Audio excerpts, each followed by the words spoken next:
The building came down like the hand of God striking earth. Lieutenant Commander Sarah Brennan had exactly 3 seconds to process what was happening. The mortar round hit the 3rd floor of the apartment complex during the raid. Concrete and rebar screamed as they separated. Dust thick as smoke filled her lungs. And then she was falling through collapsing floors with 3 other operators from SEAL Team 3. They hit the basement. Sarah's rifle jammed on impact. Dust in the mechanism, or maybe divine intervention asking her what kind of warrior she really was. The dust cleared enough to see shapes moving. 3 ISIS fighters had been hiding in the basement. They came through the settling debris like demons materializing from hell itself. The first one had an AK-47 raised. Sarah moved before conscious thought could slow her down. 20 years of training compressed into 15 seconds. She closed the distance before he could fire. Palm strike to the throat, not a knockout blow, but precise enough to crush his windpipe. He dropped the rifle, hands going to his neck, drowning in air that wouldn't come. The second fighter came from her left. She redirected his knife thrust with her right hand, felt the blade open her palm from thumb to pinky, and used his own momentum to drive the weapon into his chest. The third fighter was smarter. He'd circled behind her, got his arm around her throat in a blood choke that would have ended her in 8 seconds. Sarah dropped her weight, created just enough space to breathe, drove her elbow back into his solar plexus twice. His grip loosened. She spun inside his guard, locked his elbow, and applied pressure until something snapped. He screamed. She finished it with a knee to the face that sent him backward into the rubble. 15 seconds. 3 dead enemies, 1 bleeding hand, and a memory that would follow her into every quiet moment for the rest of her life. The other SEALs pulled themselves from the debris. One of them, a 26-year-old kid from Montana, stared at her with something between awe and fear. "Jesus Christ, ma'am, I didn't even see you move." Sarah wrapped her bleeding hand in gauze torn from her kit. The scar tissue would be thick and visible, a reminder that being 5'3" and 120 pounds meant nothing when training met necessity. "Radio for extraction," she said. "Let's go home." She didn't tell him that her hands were shaking, that her heart rate was spiking not from exertion, but from the terrible clarity of what she'd just done.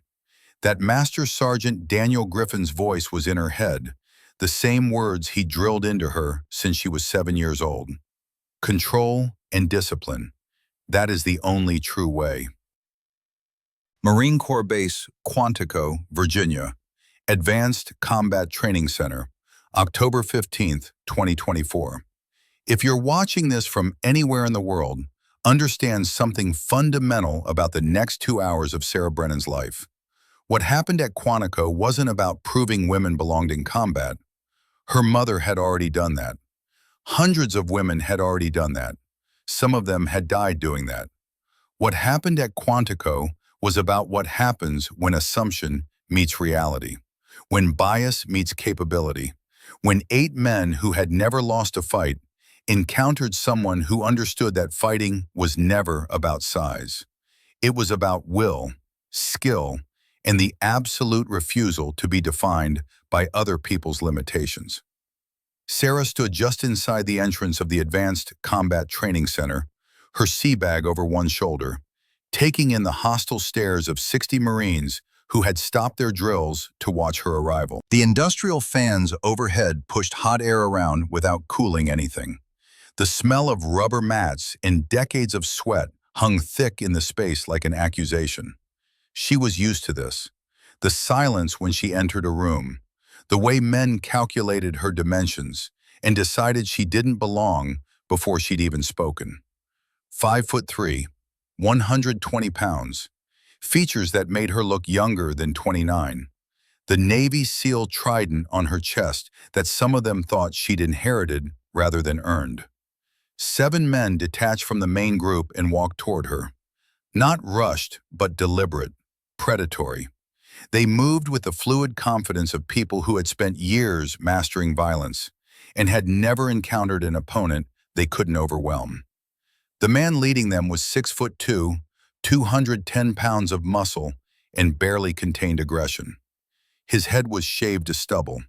His jaw looked like it had been carved from granite. The name tape on his uniform read, Holbrook, Gunnery Sergeant Marcus Holbrook.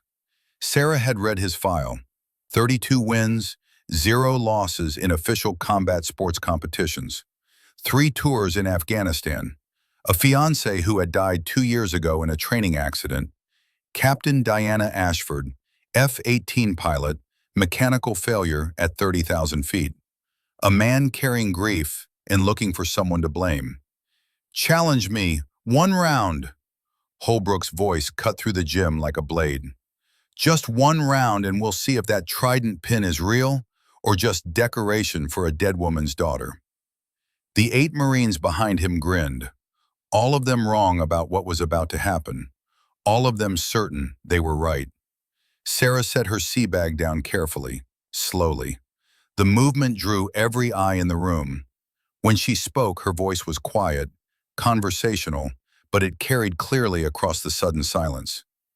Gunnery Sergeant, I'm going to give you a chance to walk back that comment about my mother. Holbrook smiled. It wasn't a pleasant smile. Your mother was Master Chief Catherine Brennan, first female SEAL killed in action.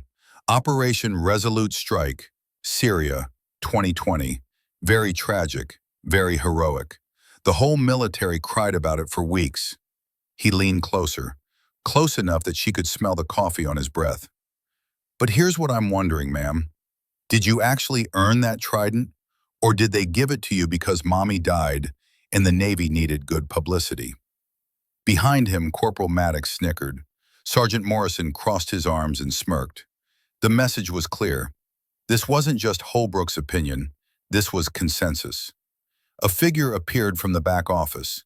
Master Gunnery Sergeant Raymond Thatcher, 61 years old, built like a fire hydrant with 33 years of service and cauliflower ears that told their own story. His weathered face was tight with concern. That's enough, Gunny. Stand down immediately. Holbrook ignored him completely, keeping his eyes locked on Sarah. I'm just asking questions, Master Guns. The lieutenant can answer them, unless she can't. Thatcher stepped forward, his voice hardening. I said stand down. That's a direct... It's fine, Master Gunnery Sergeant. Sarah's voice was quiet, but it cut through the tension like a blade through silk. Every Marine in the gym turned to stare at her. Let him talk. Holbrook's smile widened. See, she wants to have this conversation. Don't you, ma'am? Sarah met his eyes directly, held his gaze without flinching, without backing down, without giving him the fear reaction he was looking for. She'd seen this before. Men who needed to dominate, who needed to diminish others to feel strong themselves. Her mother had faced men like this, had outlasted them, had died protecting people just like them because that's what the uniform demanded. What I want, Gunnery Sergeant, is to understand something. Her voice remained conversational, almost pleasant. You've been running this program for 3 years. Your Marines have won 17 inter-service competitions. Your personal hand-to-hand record is 32 wins, 0 losses. You're considered one of the best combat instructors on the East Coast. Holbrook's chest expanded slightly, ego responding to recognition. You did your homework. I always do. Sarah took 1 step toward him, just 1. But something in that single step made 2 of his Marines shift their weight backward involuntarily. So here's my question. With all those accomplishments, with all that skill and experience, why are you so afraid of a 5'3" woman who weighs 120 pounds? The gym went absolutely silent. 60 Marines held their collective breath. Holbrook's smile froze on his face like ice cracking across a windshield. Afraid? I'm not. You challenged me before I even introduced myself. You insulted my dead mother before you asked my name. You brought 7 Marines as backup to confront a single Navy lieutenant. Sarah tilted her head slightly. That's not confidence, Gunny. That's fear dressed up in aggression. And honestly, it's a little sad. Someone in the back of the gym made a sound that might have been a suppressed laugh. Holbrook's face flushed red, his hands clenched into fists. For a moment, just a moment, Sarah thought he might actually swing at her right there, which would have ended his career instantly and solved several of her problems. But he was smarter than that. Angrier, but smarter. You want to talk about fear? His voice dropped to something low and dangerous. Fine, let's talk about fear. Let's talk about how the Navy puts women through watered-down training so they can check boxes. Let's talk about how your mother, your heroic, legendary mother, probably got people killed because she couldn't keep up with the real operators. Sarah felt her pulse spike. Just for a moment, just enough to remind her that she was human, that some wounds never fully healed. My mother saved 11 American lives in Syria, she said quietly. She died covering her teammates' extraction. The after-action report is classified, but I've read it. Every word. She killed 4 enemy combatants in close-quarters combat before she took the round that ended her life. Stories, Holbrook spat. Propaganda. The Navy Cross they awarded her posthumously isn't propaganda, Gunny. The 11 contractors who are alive today because of what she did aren't propaganda. Sarah's voice hardened slightly. And the 4 years I spent training under Master Sergeant Daniel Griffin, the 6 months in Baghdad, the 2 deployments to Iraq and Syria with SEAL Team 3, none of that is propaganda either. She paused, let the words settle into the hostile silence. But you don't want to hear about credentials. You want to see proof. She looked past Holbrook to his 7 Marines, then swept her gaze across the entire gym. So let's give you proof. Thatcher stepped forward again, his voice urgent. Lieutenant, I strongly advise against. 1 round isn't enough. Sarah's words stopped him mid-sentence. Holbrook blinked. What? I said 1 round isn't enough. Sarah began rolling up her sleeves slowly, methodically. You've got 8 black belts standing behind you. I'll fight all 8 of you. Sequential sparring. 2-minute rounds. No breaks between fights. The gym erupted in shocked murmurs. Several Marines laughed outright. Not cruel laughter anymore, but the kind of disbelieving sound people make when they witness something insane. You're serious? Holbrook's voice had lost some of its aggression, replaced by genuine confusion. Completely serious. Sarah finished rolling her sleeves and looked directly into his eyes. Unless you're afraid. The word hung in the air like a grenade with a pin pulled. Holbrook's jaw tightened. His Marines shifted behind him, exchanging glances that ranged from eager to uncertain. You understand what you're asking for, Holbrook said slowly. Full contact, no protective gear, real strikes, real submissions. My guys aren't going to go easy on you because you're a woman or an officer. I'm counting on that. You could get seriously hurt, broken bones, concussion, worse. Sarah smiled. It wasn't a warm smile. It was the smile of someone who had killed 3 men with her bare hands in a collapsed building in Mosul, and walked away with nothing but a scar across her palm. Gunnery Sergeant, I've been hurt by people who were actually trying to kill me. Your training exercise doesn't scare me. She paused. What scares me is the thought of serving alongside Marines who don't trust me because of assumptions they've never bothered to test. She turned to address the entire gym, raising her voice so everyone could hear. Some of you think I don't belong here. Some of you think my mother's sacrifice is the only reason I wear this uniform. Some of you think women can't fight, can't lead, can't do what needs to be done when the bullets start flying. She made eye contact with as many Marines as she could. Let them see that she wasn't backing down, wasn't intimidated, wasn't anything except absolutely certain about what came next. I'm going to show you how wrong you are. And when I'm done, we're going to start training together like professionals, because that's what we are. That's what this uniform demands. The silence that followed was different from before. Less hostile, more curious, more uncertain. Thatcher cleared his throat, his voice carrying the weight of command. If we're doing this, we're doing it properly. Referee, medical on standby, Official rules of engagement. Agreed, Sarah said. Holbrook nodded slowly, his expression unreadable. Tomorrow morning, 1000 hours, right here. I'll be ready. Holbrook turned and walked away, his Marines following. But Sarah noticed something in his gait that hadn't been there before. A slight hesitation, a barely perceptible uncertainty.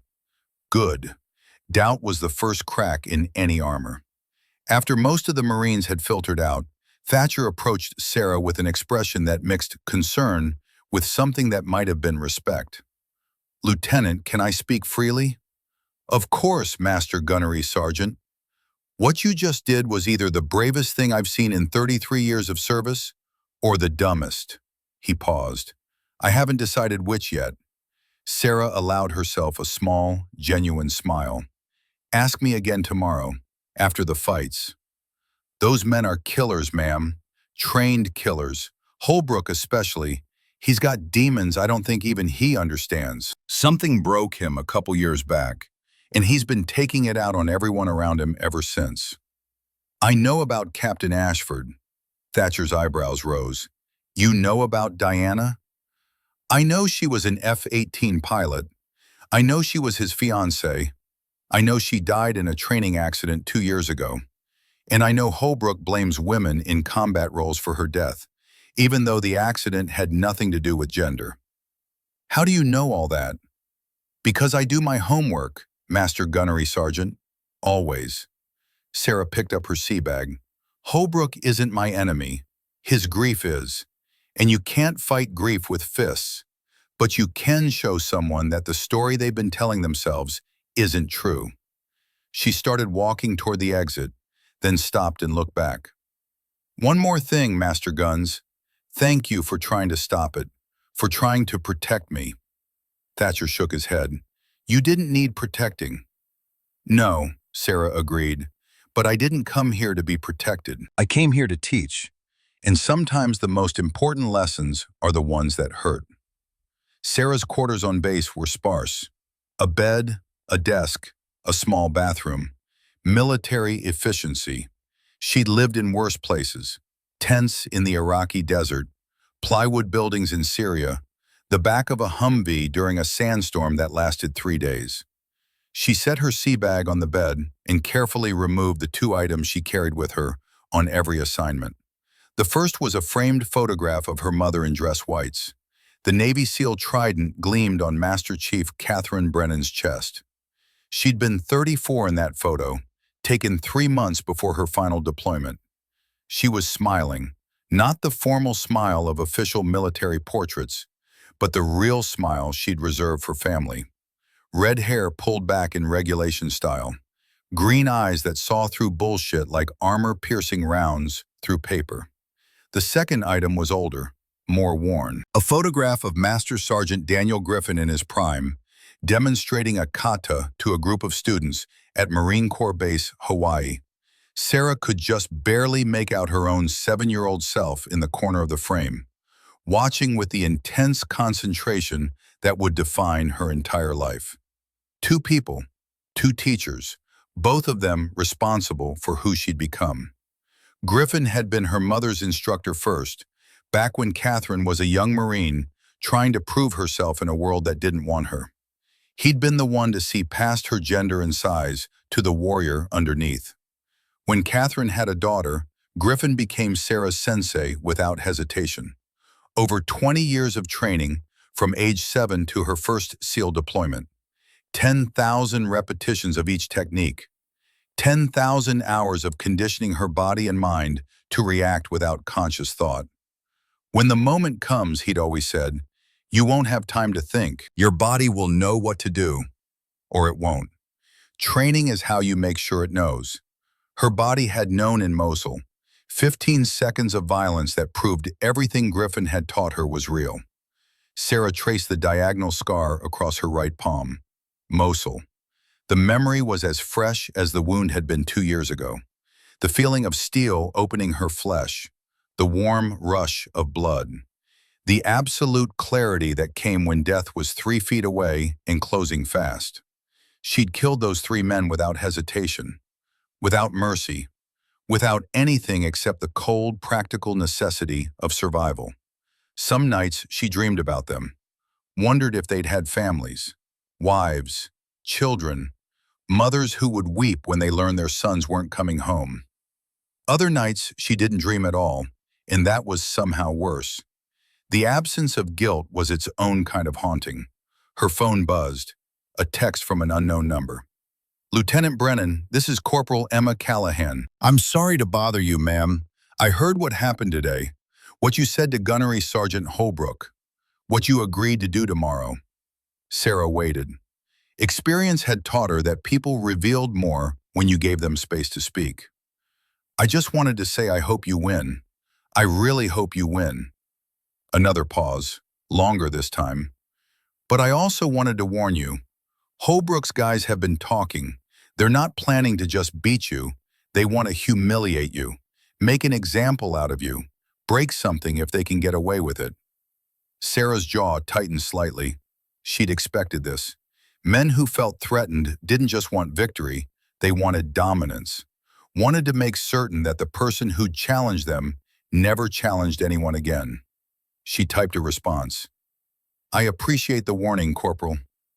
There's more, ma'am. Corporal Maddox, he's a grappler. Really good. If he gets you on the ground, he's going to try for a neck crank. It's technically legal, but it can cause permanent injury if applied too aggressively." Noted. "Why are you telling me this, Corporal Callahan?" The response came quickly this time, like Emma had been waiting for that exact question. "Because I've been here for 6 months, ma'am. 6 months of being told I don't belong.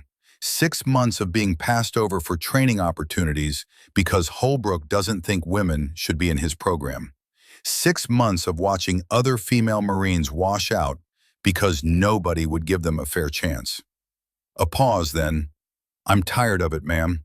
I'm tired of being treated like I'm less than just because of my gender.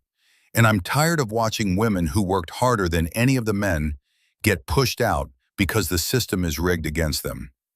Sarah heard echoes of her own experience in those words, her mother's experience, the experience of every woman who had ever tried to serve in roles that men considered their exclusive domain. "What's your rating, Corporal?"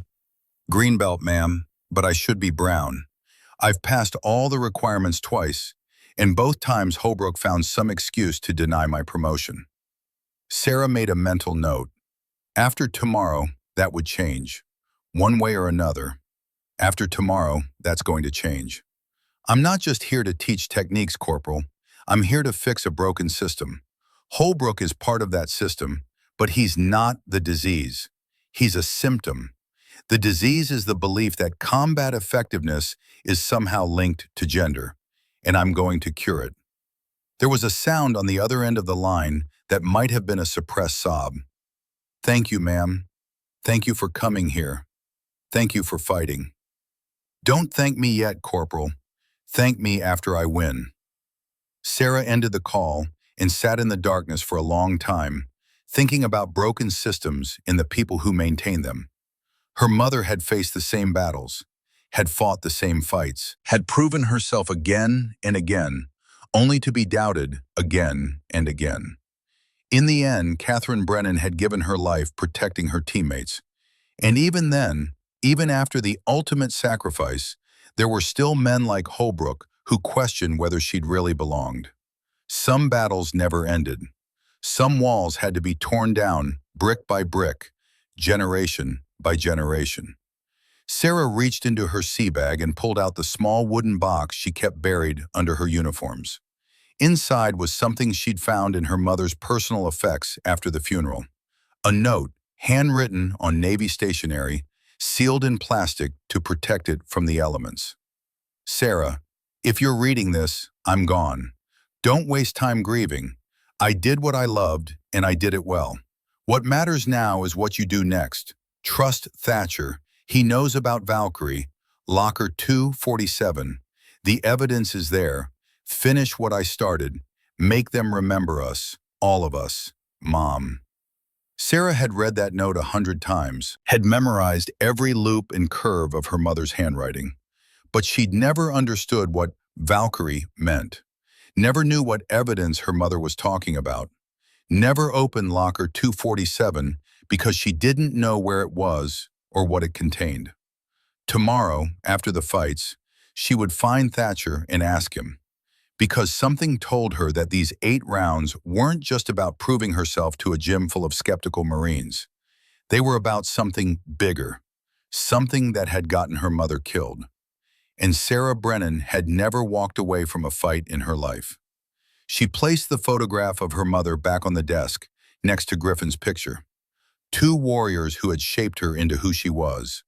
2 teachers who had given her everything she needed to face what came next. Sarah closed her eyes and breathed slowly, centering herself the way Griffin had taught her since childhood.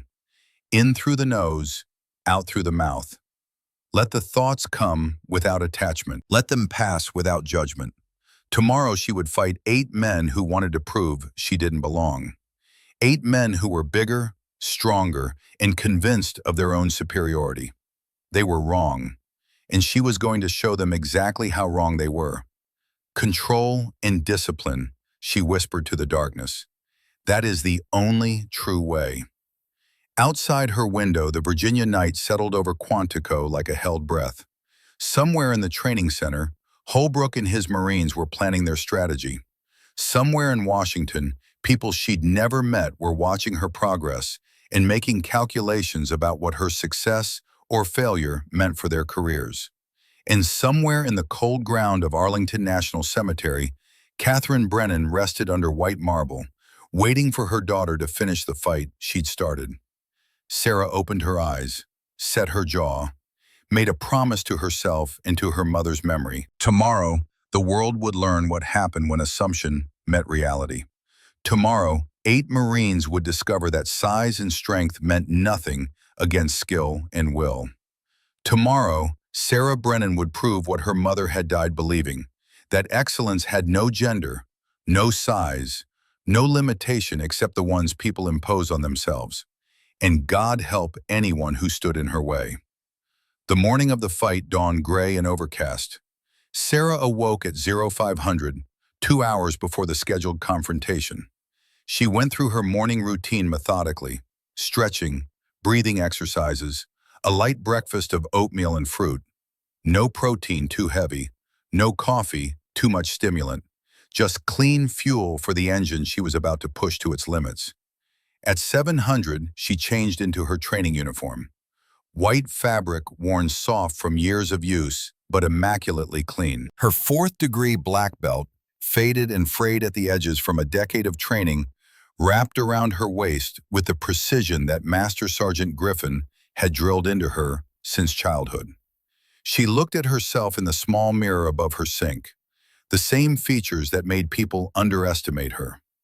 A scar across her right palm that marked the worst and best 15 seconds of her life. She thought about her mother standing in front of a similar mirror 25 years ago, preparing for her own battles. The same doubt, the same determination, the same absolute certainty that what she was about to do mattered more than the risks involved. At 0745, Sarah walked across base toward the Advanced Combat Training Center. Word had spread, of course. The path was lined with Marines heading the same direction, some curious, some hostile, some just looking for entertainment. Sarah ignored all of them, focusing on her breathing, on the calm center of stillness that Griffin had taught her to cultivate. The training center was packed when she arrived. Over 150 Marines had crammed into the space, standing along the walls, sitting on equipment, filling every available inch of floor that wasn't part of the main mat area. Holbrook and his 7 Marines were already there, warming up with aggressive pad work. The sound of their strikes echoed off the concrete walls, sharp, powerful, intimidating. Each punch and kick landed with the crack of bone against leather, a demonstration of strength designed to remind everyone watching what Sarah was walking into. Master Gunnery Sergeant Thatcher met her at the entrance, his face grave. "Last chance to back out, Lieutenant. Nobody would blame you." "I would blame me, Master Gunnery Sergeant." He nodded slowly. "Then God help you, and God help them." Sarah walked to her corner of the mat, and began her own warm-up. No pad work, no aggressive displays, just slow, controlled stretches and breathing exercises. The same routine she'd done 10,000 times before. The crowd murmured. Some laughed. They saw a small woman doing gentle stretches while 8 killers prepared to destroy her. They didn't understand. They couldn't understand. Those gentle stretches were loading a weapon they'd never seen before. At exactly 1,000 hours, a Marine major named Collins stepped onto the center of the mat. He'd been brought in specifically to ensure fairness. A neutral referee with no connection to either Holbrook's unit or Sarah's command. "Listen up," his voice cut through the noise like a blade. "We're here to conduct an official combatives assessment. 8 sequential rounds, 2 minutes each. Full contact. Fight ends on tap-out, referee stoppage, or clear dominant position held for 5 seconds. Medical is standing by." He looked at Holbrook, then at Sarah. "Any questions?" Neither spoke. "Then let's begin. First fighter, step onto the mat." Holbrook stepped forward. Of course he would go first. He wanted to end this quickly, personally, decisively. Wanted to break her himself so his Marines could see that their leader was still dominant, still in control, still the alpha male who couldn't be challenged. Sarah stepped forward to meet him. They stood facing each other at the center of the mat. Holbrook towered over her by nearly a foot, outweighed her by 90 pounds. His hands were the size of dinner plates. His reach advantage was almost comical. "Last chance to apologize and walk away," he said quietly, low enough that only she could hear. "I'll tell everyone you came to your senses. No shame." Sarah looked up at him, into the eyes of a man carrying 2 years of grief and rage, looking for someone to blame, someone to hurt. "Your fiancé would be ashamed of who you've become," she said, just as quietly. "Diana deserved better than this." Holbrook's face went white, then red. His whole body tensed like a coiled spring about to release all its stored energy at once. The referee raised his hand. "Fight." Holbrook exploded forward. He threw an overhand right with every ounce of his 210 pounds behind it. A knockout punch that had ended dozens of fights, that had never failed to connect when he wanted it to. It missed Sarah's face by half an inch. She was already moving, already inside his guard, already past the reach of his power. Her palm heel struck his solar plexus with precision that came from 20 years of training. Not hard enough to injure, just hard enough to interrupt his breathing pattern, to shock his nervous system, to make him realize that everything he thought he knew was wrong. Holbrook staggered backward, his eyes wide with something that might have been fear. He'd never been hit like that. Never by someone he outweighed by nearly double. The crowd went silent, the jeers and laughter dying in their throats. Sarah didn't press her advantage. She returned to her starting position, hands loose at her sides, breathing calm and steady. "Again," she said quietly. Holbrook's face twisted with rage and something darker. The realization that he might not win this. He came in faster this time, smarter. Jab, cross, low kick. Trying to use his reach and speed to overwhelm her. Trying to hurt her before she could hurt him again. Sarah read every strike like he was moving in slow motion. She'd seen this pattern 1,000 times, 10,000 times. Holbrook was strong, was fast, was skilled. But he was also predictable. Angry fighters always were. Grief made men reckless. She blocked the jab, slipped the cross, checked the kick with her shin, and in the fraction of a second when his weight was committed and his balance was compromised, she stepped in with a spinning back fist that caught him flush on the jaw. His head snapped sideways. His knees buckled slightly. The crowd gasped, a collective intake of breath that sounded like wind through a canyon. Holbrook caught himself before he fell, but the damage was done. Everyone had seen it. Everyone knew that this small woman had just rocked one of the best fighters on the East Coast. The rest of the round became a clinic in precision over power. Sarah controlled distance with footwork that looked like dancing. She picked apart his defense with strikes to nerve clusters and pressure points that left him wincing and uncertain. She never overcommitted, never gave him an opening, never let her emotions override her training. When the 2-minute buzzer sounded, Holbrook was breathing hard, favoring his left side where she'd landed 3 body shots to the same spot on his floating ribs. His face was a mask of confusion and barely controlled panic. He walked off the mat without a word, without making eye contact with anyone.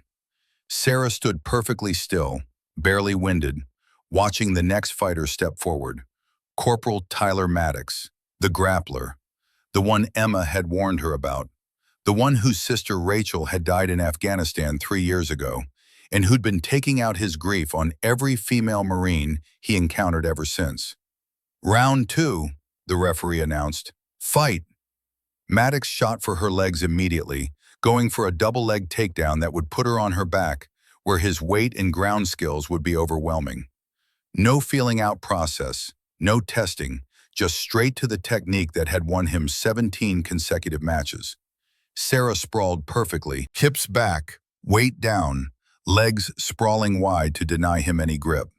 It was a basic defense, but the execution was flawless. Every angle correct, every muscle engaged at precisely the right moment. Maddox tried to adjust, to shift to a single leg. That was his mistake. Sarah's arms snaked around his neck before he realized what was happening. Guillotine choke. Textbook. Perfect. She fell to her back, pulling him down with her, and wrapped her legs around his torso, her forearm across his throat like an iron bar, her other hand gripping her own wrist to multiply the pressure. Maddox tried to posture up, to create space, but she had hooks in, her legs locked around his waist like a vice. Every time he tried to pull away, the choke got tighter. His face started turning purple. For a moment, just a moment, Sarah considered holding the choke longer than necessary, considered giving him a taste of the humiliation he'd planned for her, the neck crank that could cause permanent damage, the lesson about pain and respect that he'd been preparing to teach her. But that wasn't who she was. That wasn't what Griffin had taught her. Victory with honor, not cruelty. The moment Maddox tapped frantically against her leg, she released him completely. Clean, professional, no showboating, no gloating. He rolled away, gasping, staring at her with an expression she'd seen before. Respect. Reluctant, unwilling, but respect nonetheless. "Round 3, Collins announced. "Next fighter." Sergeant Michael Morrison stepped onto the mat. He was a striker, rangy and technical, with good reach and footwork. He'd been watching the first 2 rounds carefully, studying her patterns, looking for openings. The fight lasted the full 2 minutes. Morrison was smart enough not to rush, patient enough to wait for his shots.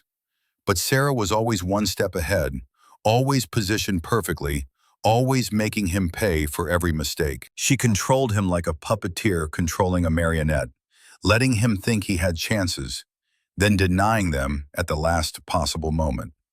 When the buzzer sounded, Morrison had landed nothing clean. He walked off the mat, shaking his head, not in anger, but in something like wonder. The crowd had stopped laughing, stopped making crude comments. They were watching in silence now, watching something they'd never seen before. Watching a 5'3" woman systematically dismantle men twice her size, using nothing but technique and precision. "Round 4, Corporal David Jackson stepped forward. Mixed martial arts background, the most technical fighter yet. He came in smart, patient, looking for openings, respecting her speed and precision in a way the others hadn't. They exchanged flurries, jab, counter, reset, jab, counter, reset. Sarah felt the first twinges of fatigue in her legs, felt her knee, the one she'd hyperextended in Yemen during a building clearance, starting to protest the constant lateral movement. But her technique held. 20 years of training didn't disappear because you were tired. Griffin had drilled that into her until it became gospel. The body could fail, could slow, could scream in protest, but technique was forever. Jackson never found his opening. The round ended with him frustrated and Sarah still standing strong, though the cost was starting to show. A thin sheen of sweat on her forehead, her breathing slightly elevated. The first hints that she was human, after all. Round 5. Staff Sergeant Robert Williams stepped onto the mat. 240 pounds. Former collegiate wrestler. The biggest physical threat yet. When he moved, the mat shook slightly under his weight.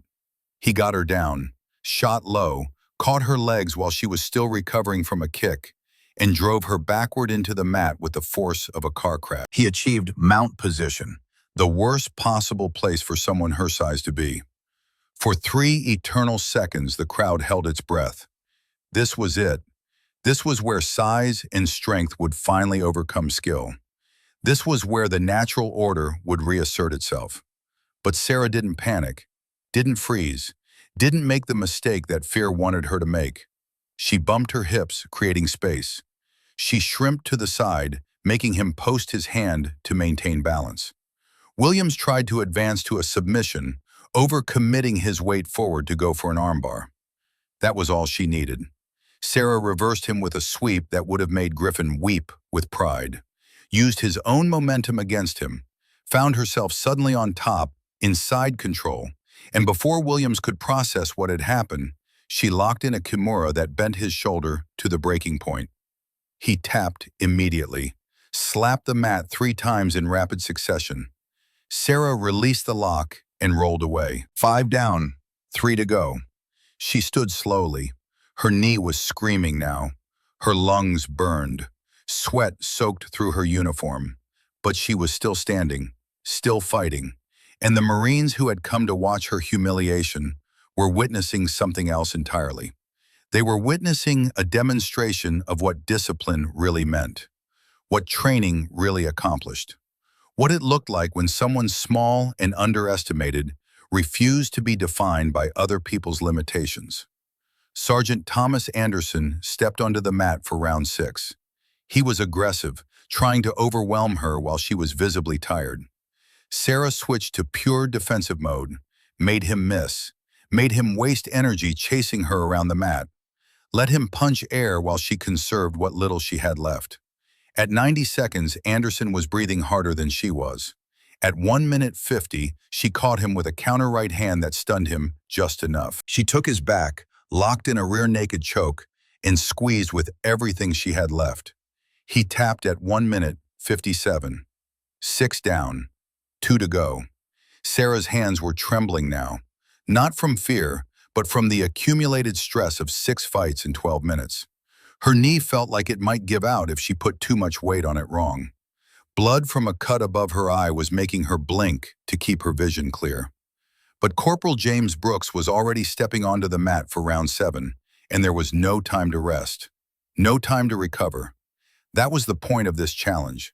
Not just to win, but to win while exhausted. To prove that she could take everything they had and still be standing. Brooks was respectful, clearly uncomfortable with hitting a woman who was already hurt. That hesitation cost him. Sarah pressed the attack, found a second wind somewhere deep in reserves she didn't know she had.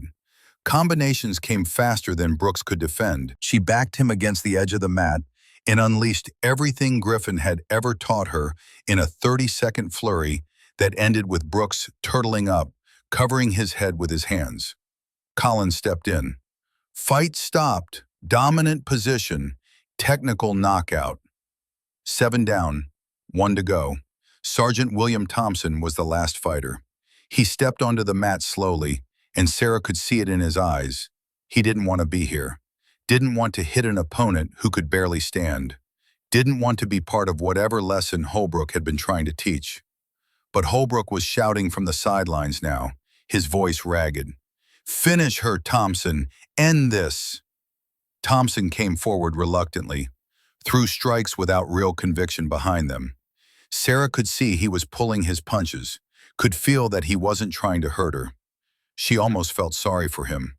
Sarah dug deep, found one last reserve of energy in a place that was more will than physical capability. She executed a perfect Tai Otoshi, a sacrifice throw that used Thompson's own weight against him.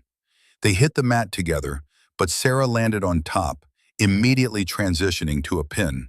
She held him there. 5 seconds. Collins counting them down like a referee at a boxing match. 5, 4, 3, 2, 1. Dominant position maintained. Fight over. The buzzer sounded. Sarah tried to stand, made it halfway up before her knee gave out. She caught herself on one hand, breathing hard, everything hurting at once. Medical rushed forward, checked her vitals, examined her knee, her ribs, the cut above her eye. Minor injuries, bruising, swelling, nothing broken, nothing permanent. Just the accumulated cost of 14 minutes of continuous combat against 8 men who outweighed her by an average of 80 pounds. She pushed the medics away and forced herself to stand, used every ounce of willpower she had left to remain upright, to show these Marines that she wasn't broken, wasn't defeated, wasn't anything except exactly what she'd claimed to be. Holbrook stormed onto the mat, his face twisted with emotions Sarah couldn't quite read. Rage, humiliation, confusion, something that might have been grief breaking through 2 years of denial. "You proved nothing," his voice cracked. "You barely survived. You're hurt, you're bleeding, you can barely stand." Sarah met his eyes, held his gaze despite the exhaustion threatening to pull her down. "I proved I can take everything you throw at me and still be standing. Can you say the same about your grief, Gunnery Sergeant?" The gym went absolutely silent. 150 Marines watched Holbrook's face cycle through emotions like a man trying to hold back a dam that was already cracking. "Diana Ashford," Sarah continued, her voice quiet but carrying clearly, "F-18 pilot, your fiancée. She died in a training accident 2 years ago, 3 weeks before your wedding. Hydraulic failure at 30,000 feet." Holbrook's eyes widened. "How do you—" "I know she was the love of your life. I know you visit her grave every Sunday morning. I know the official report cited mechanical failure. And I know you've convinced yourself that wasn't the real reason." Sarah took one step toward him, ignoring the pain in her knee. "You told yourself she died because standards were lowered, because women were pushed through training too fast, because the military cared more about diversity than competence." "Stop!" Holbrook's voice was barely a whisper. "None of that is true. Diana Ashford died because a hydraulic line failed. The line was manufactured with a defect that passed 3 separate quality inspections. It had nothing to do with her gender, her training, or anyone's politics. It was mechanical failure, pure and simple." Holbrook's composure cracked like ice under pressure. His eyes glistened. His jaw trembled with the effort of holding back something enormous that had been building for 2 years. "She was the best pilot I ever met," he said, his voice breaking. "Better than me, better than anyone. And they took her and nobody could explain why. And I needed it to mean something. I needed someone to blame because blaming God wasn't working anymore." Sarah felt her own throat tighten. She understood grief, understood the desperate need to make senseless loss make sense. "I know," she said softly. "I lost my mother the same way. Not the same circumstances, but the same hole. The same need to fill it with something, even if that something was anger." Holbrook looked at her, really looked at her, for the first time since she'd arrived at Quantico. "How do you survive it?" he asked. "How do you get up every day and do this job, knowing they're gone, and nothing you do will bring them back?" "You honor them, not by trading on their names or their sacrifices, but by becoming the kind of person they believed you could be." Sarah gestured toward the Marines watching in silence. "Diana wouldn't want you destroying yourself with hatred. She wouldn't want you tearing down other women to avenge something that wasn't anyone's fault. Then what would she want? She'd want you to teach, to mentor, to help the next generation become the best versions of themselves, male and female." Sarah paused. "She'd want you to live, Marcus. Really live. not just exist inside the shell of anger you built around yourself. The use of his first name hit Holbrook like a physical blow. No one had called him Marcus in years, not since Diana. "I don't know how," he admitted. "I don't know how to be anything else anymore." "Then let me help you learn." Holbrook stared at her. "After everything I said, everything I did, you'd help me?" Fighting you wasn't about proving I belonged. It was about proving that competence transcends gender, size, background, all the things people use to limit each other. Sarah extended her hand. "I didn't come here to make enemies, Gunnery Sergeant. I came here to make Marines better. All Marines, including you." Holbrook looked at her hand like it might be a trap, like accepting it might mean admitting things he wasn't ready to admit. Then slowly, he reached out and took it. "I don't deserve this," he said quietly. "Probably not, but that's not the point." Sarah shook his hand firmly. "The point is what you do next. The point is whether today is the end of something or the beginning." Thatcher stepped forward, his voice carrying the weight of 33 years of service. "Lieutenant Brennan," he said, and there was something in his tone that made everyone stand a little straighter. "What you just did here, the fighting and everything after, that's going to be talked about on this base for years, decades maybe." He paused, choosing his words carefully. "I've seen a lot of officers in my time, good ones, bad ones, everything in between. What I haven't seen very often is someone who could beat 8 opponents in a row and then extend grace to the man who tried to humiliate her." Sarah felt heat rise to her cheeks. "I did what needed to be done, Master Gunnery Sergeant, nothing more." "That's exactly what makes it impressive." Thatcher turned to address the assembled Marines. "What you witnessed today wasn't just a physical demonstration. It was a lesson in what real leadership looks like. Lieutenant Brennan had every right to demand disciplinary action against Gunnery Sergeant Holbrook, every right to destroy his career. Instead, she chose to teach him, to help him understand." He swept his gaze across the crowd. "That's the standard I expect from every person in this program going forward. We train hard, we fight hard, but we also take care of each other. Is that clear?" "Clear, Master Gunnery Sergeant." The response came from 150 throats simultaneously. Thatcher nodded. "Training resumes Monday at 0600. Lieutenant Brennan will be your primary instructor. Gunnery Sergeant Holbrook will be her assistant. Dismissed." The Marines began filing out slowly, buzzing with conversation. Several approached Sarah to shake her hand or offer congratulations. She accepted each greeting with a nod and a word of thanks, neither encouraging nor discouraging the attention. When most of the gym had emptied, a young female Marine approached hesitantly, Corporal Emma Callahan, the one who'd warned Sarah about Maddox's neck crank, the one who'd been denied her brown belt twice. "Ma'am, can I talk to you for a second?" "Of course, Corporal." Emma glanced around to make sure no one was listening. "What you did today, I've never seen anything like it. I didn't know it was possible. I didn't know someone like me could—" She trailed off, struggling to find words. "Could what?" "Could win against all of that." She gestured vaguely at the mat, at the space where 8 Marines had fallen.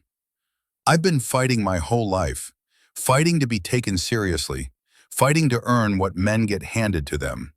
And most of the time I lose. Not the physical fights, the other kind. The kind where they make you feel like you don't belong, no matter what you do." Sarah felt something twist in her chest. How many times had she felt exactly the same thing? How many times had her mother described the same exhaustion? "Corporal, I'm going to tell you something my mother told me before her last deployment." Sarah waited until Emma met her eyes. "She said that being a woman in combat isn't about proving anything to anyone. It's not about being as good as men or better than men or anything to do with men at all. It's about being the best version of yourself. Period. But how do you keep going when nobody believes in you? You find people who do. You build a network. You support each other." Sarah paused. And you remember that the people doubting you have usually never done what you're trying to do. Their opinions are based on fear, not facts. Emma nodded slowly, absorbing the words. Then her expression shifted to something more vulnerable. Ma'am, there's something else. Something I should have told you last night. What is it? Gunnery Sergeant Holbrook isn't the only one with grief issues in this unit. Emma's voice dropped. Corporal Maddox, the one who tried the choke. His sister Rachel was a Marine. Female engagement team in Afghanistan. She got killed by an IED 3 years ago. He's been angry ever since. Angry at women for being in combat. Angry at himself for not being there. Angry at everything. Sarah looked across the nearly empty gym to where Maddox sat alone on a bench, rubbing his throat where her guillotine choke had compressed his airway. He looked lost, defeated in a way that went deeper than physical exhaustion.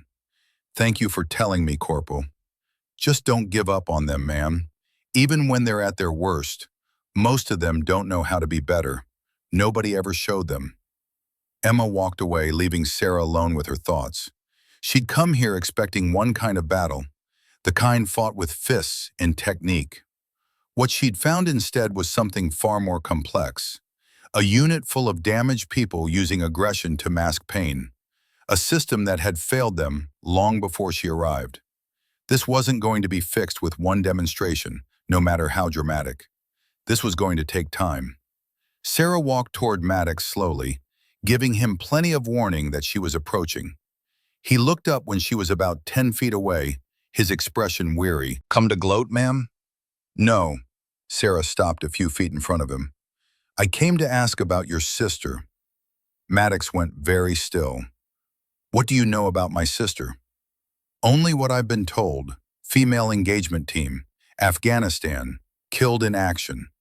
Sarah kept her voice gentle, but direct. I'm sorry for your loss. Don't. Maddox's jaw tightened. Don't pretend you understand. I'm not pretending. My mother died in combat. Different circumstances, but the same result. Same hole in my chest that never quite closes. Something flickered in Maddox's eyes. Surprise, maybe, or recognition. Everyone talks about my sister like she was some kind of symbol, he said quietly. First woman from our hometown to die in Afghanistan. They named a street after her, built a memorial. Politicians came to the funeral and gave speeches about sacrifice and honor. His voice turned bitter.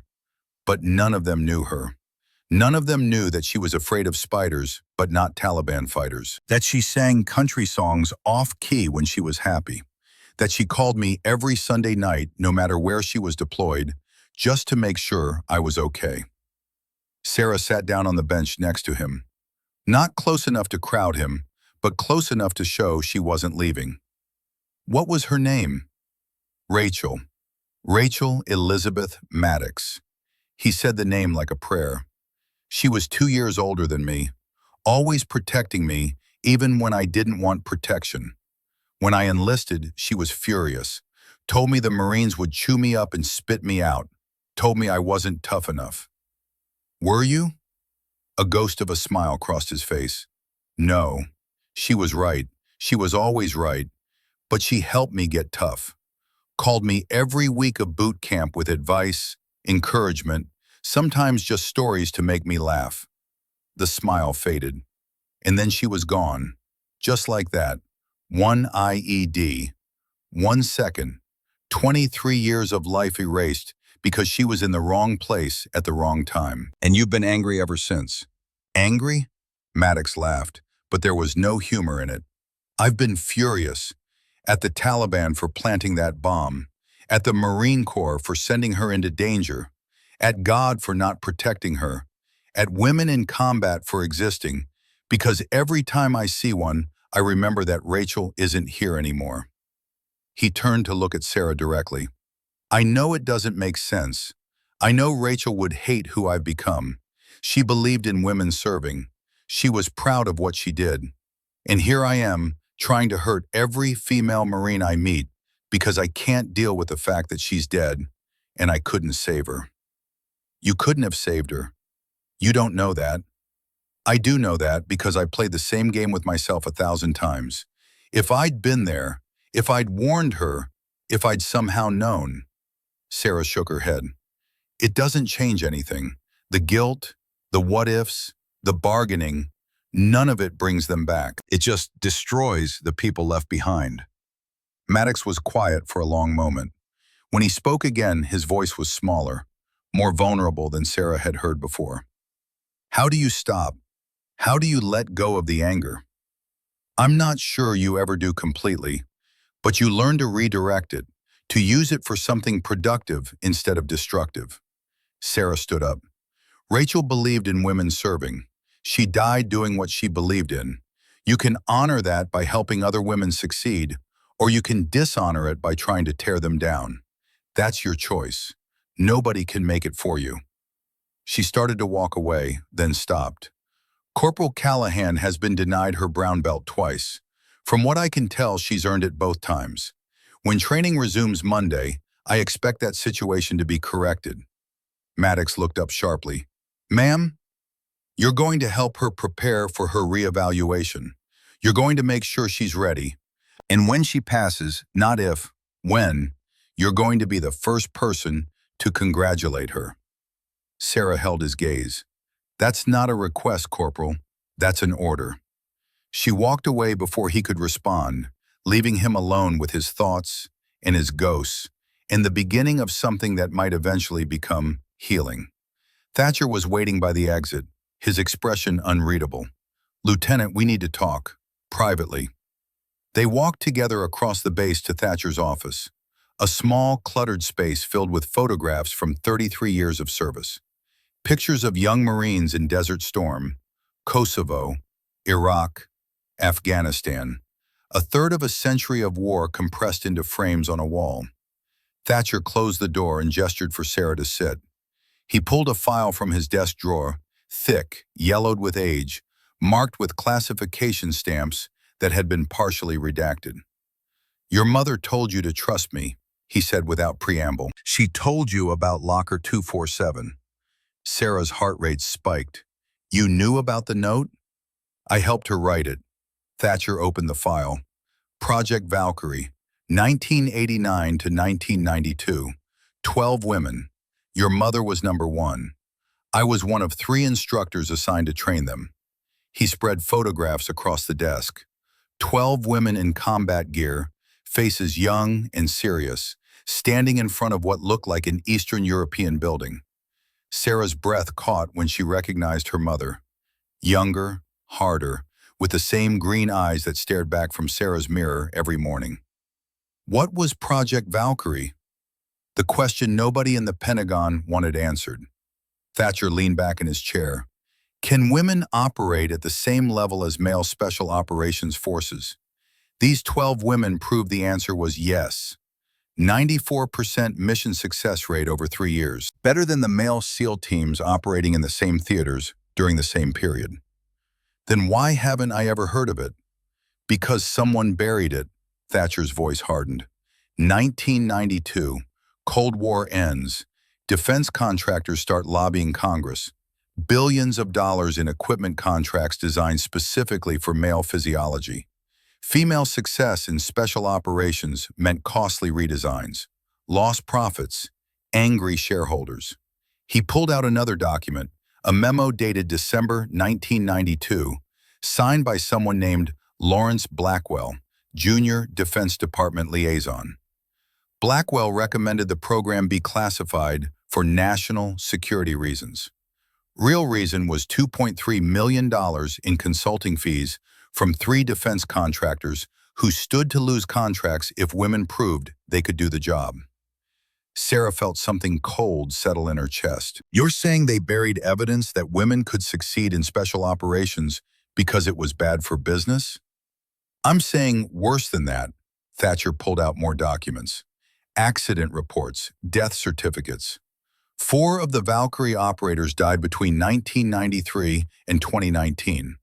All ruled accidents, training mishaps, equipment failures, vehicle crashes. He met Sarah's eyes. Your mother was gathering evidence to prove those deaths weren't accidental. She had proof that Blackwell and others had been sabotaging female special operations candidates for 30 years. She was going to testify to Congress. Syria, Sarah whispered, the mission that killed her. The intelligence was wrong, deliberately wrong. Your mother's team was sent into an ambush that should never have happened. Someone leaked the mission details to hostile forces. Thatcher's hands clenched into fists. Catherine knew she was being set up. She deployed anyway because she couldn't let her teammates walk into that trap alone. Sarah's vision blurred. Everything she'd believed about her mother's death, random combat, heroic sacrifice, the fortunes of war, all of it was a lie. Her mother had been murdered for trying to expose the truth. Why are you telling me this now? Because Master Sergeant Cartwright arrived at your demonstration today. You saw him. Tall, 50s, looked like he'd rather be anywhere else? Sarah nodded. He's here on orders from Undersecretary Lawrence Blackwell, same man who buried Valkyrie 32 years ago.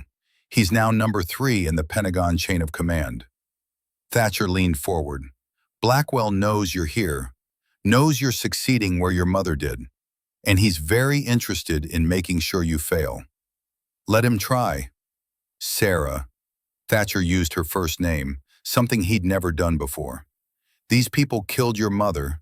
They've killed others. They have billions of dollars in political power behind them. You can't just fight your way through this like you did today.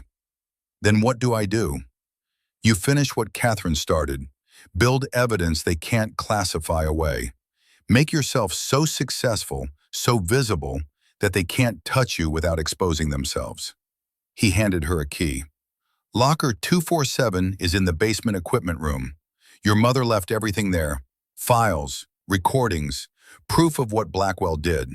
Sarah took the key, felt the weight of it, not just physical weight, but the burden of her mother's unfinished work. There's one more thing, Thatcher said. Your mother wasn't working alone. There's someone else, someone who was in Valkyrie with her, someone who's been gathering evidence for 30 years, waiting for the right moment to expose everything. Who? Admiral Margaret Winters, retired. She was number 2 in Valkyrie. She and your mother were going to testify together. Thatcher pulled out a phone number written on a piece of paper. She wants to meet you. Tomorrow morning, 0600, Arlington National Cemetery, your mother's grave. Sarah stared at the phone number. Tomorrow morning she was supposed to start training Holbrook's unit. Tomorrow morning she was supposed to begin the real work of changing the system from within. But some conversations couldn't wait. I'll be there, Thatcher nodded. Be careful, Sarah. These people play a different game than the one you won today. They don't fight fair. They don't fight clean. And they never, ever lose gracefully. Sarah stood, pocketing the key and the phone number. Her body ached from the fights. Her knee throbbed. The cut above her eye had stopped bleeding, but would leave a scar. None of that mattered. She'd come to Quantico expecting to teach combat techniques. What she'd found instead was a conspiracy that had killed her mother, and God knew how many other women who'd tried to prove they belonged. Tomorrow morning, at her mother's grave, Sarah would learn the full truth, would discover exactly what she was up against, would find out if she had the strength to finish what Catherine Brennan had started. But tonight, in the quiet of her quarters, Sarah opened the wooden box and read her mother's note one more time. Finish what I started. Make them remember us, all of us. I will, Mom, Sarah whispered to the darkness. I promise, whatever it takes, however long it takes, I'll finish it. Outside her window, the Virginia night settled over Quantico like a blanket. Somewhere in Washington, Lawrence Blackwell was reading reports about her demonstration, making calculations, preparing his next move. And somewhere in the cold ground of Arlington National Cemetery, Catherine Brennan waited for her daughter to continue the fight. Sarah closed her eyes. Tomorrow would bring new battles, new enemies, new challenges that couldn't be solved with fists and technique alone. But tonight, she had won. Tonight, 8 Marines had learned that assumptions were dangerous. Tonight, the system had cracked just a little bit more. And tomorrow, Sarah Brennan would make it crack a little bit further. Control and discipline. That was the only true way, and she was just getting started. The next morning, Sarah arrived at Arlington National Cemetery at 5:45, 15 minutes early. The morning air was cold, biting through her jacket as she walked the familiar path towards Section 60. She'd made this walk dozens of times since her mother's burial, each visit carrying its own weight of grief and memory and unfinished conversations. Today felt different. Today she walked toward answers she wasn't certain she wanted to hear. She found her mother's headstone exactly where she'd left it, white marble among thousands of identical markers, each one representing someone who had given everything. The inscription was simple: Master Chief Catherine Brennan, United States Navy SEAL, Bronze Star, Purple Heart, Navy Cross, beloved mother, died serving her country. No mention of Project Valkyrie, no mention of the evidence she'd been gathering, no mention of the conspiracy that had sent her into an ambush she knew was coming. Sarah knelt and touched the cold stone. The grass around the grave was wet with morning dew. Somewhere in the distance, a lone bugler practiced taps, the mournful notes carrying across the rows of white markers like a prayer for the dead. "I don't know who's coming, Mom," Sarah whispered, "but I'm not afraid. You taught me better than that." "She taught you well." Sarah spun around, her body instinctively dropping into a fighting stance. A woman stood 20 feet away, early 60s, silver hair pulled back severely, posture that screamed military even in civilian clothes. Her face was weathered but striking, with eyes that had seen things most people couldn't imagine. There was a cane in her right hand, but she held it like a weapon rather than a support.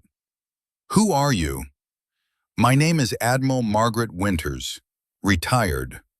The woman walked closer, her movements deliberate and controlled despite the cane. "I served with your mother before she became a SEAL, before any of it.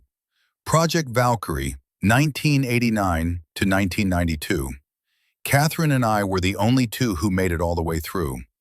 Sarah's stance relaxed slightly, but she remained wary. "Why contact me like this? Why the secrecy?" "Because what I'm about to tell you can't be said in official channels. Because there are people watching you, watching everything you do at Quantico, and they're not happy about what they're seeing." Winters stopped a few feet from Catherine's headstone and looked down at it with an expression that mixed grief with something fiercer. "Your mother and I were part of the same program. Did you know that? Master Gunnery Sergeant Thatcher told me about Valkyrie. Then you know we proved it could be done.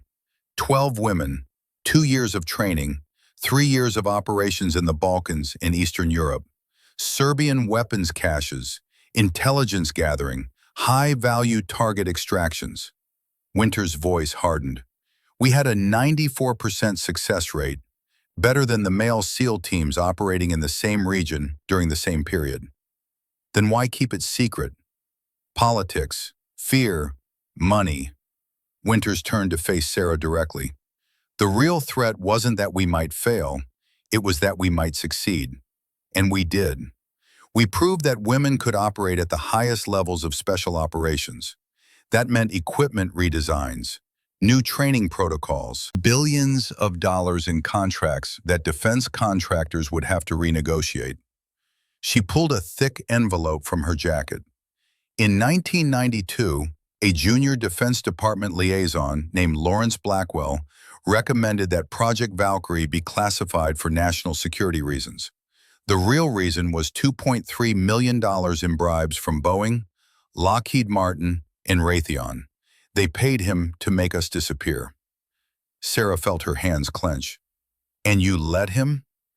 "We didn't have a choice. We were operators, not politicians. When the program was classified, our service records were sealed.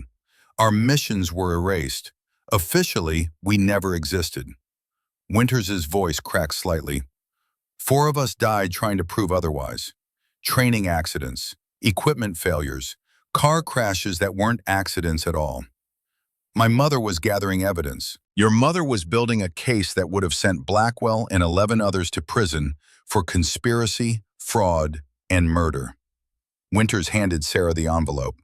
She wasn't working alone. All 8 of us who survived, we were each gathering pieces of the puzzle.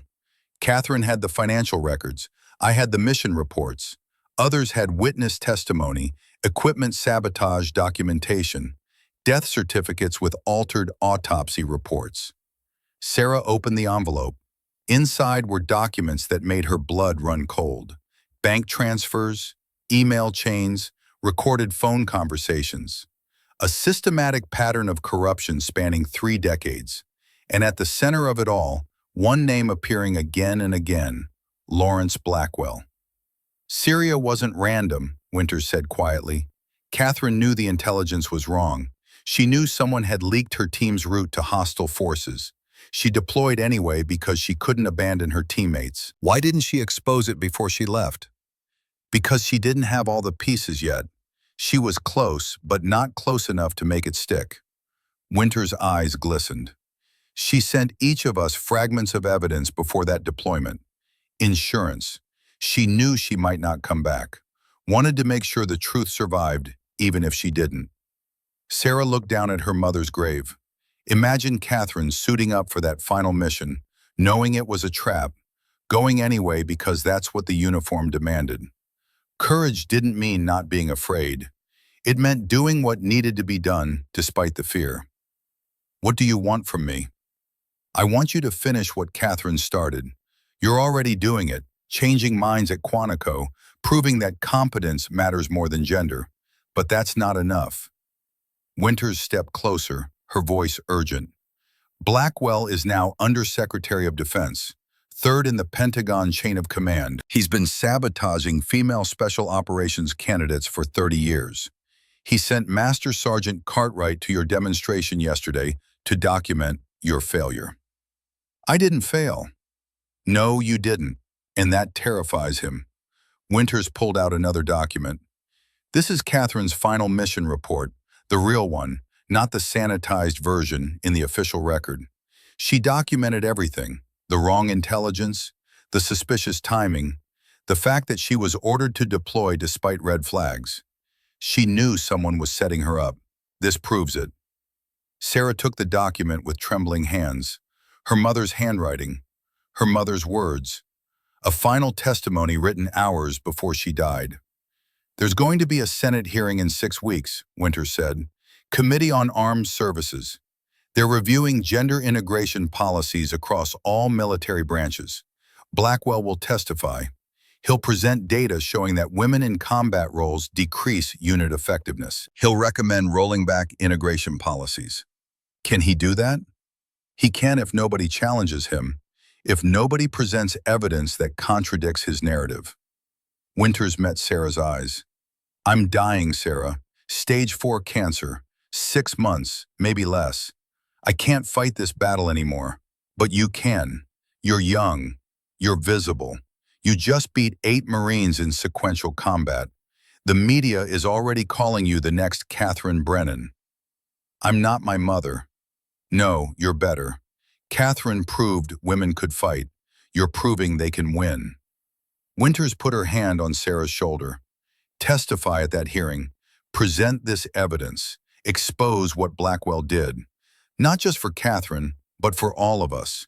For every woman who tried and failed because the system was rigged against them. Sarah looked down at the documents in her hands, at her mother's final report, at 30 years of corruption compressed into paper and ink. This was bigger than 8 fights at Quantico, bigger than proving herself to skeptical Marines. This was about dismantling a system that had been killing women for decades to protect corporate profits. If I do this, Blackwell will come after me. He's already coming after you. The only question is whether you meet him on your terms or his. Winters squeezed her shoulder. Catherine believed you were ready for this. She wouldn't have left you those files if she didn't think you could finish what she started.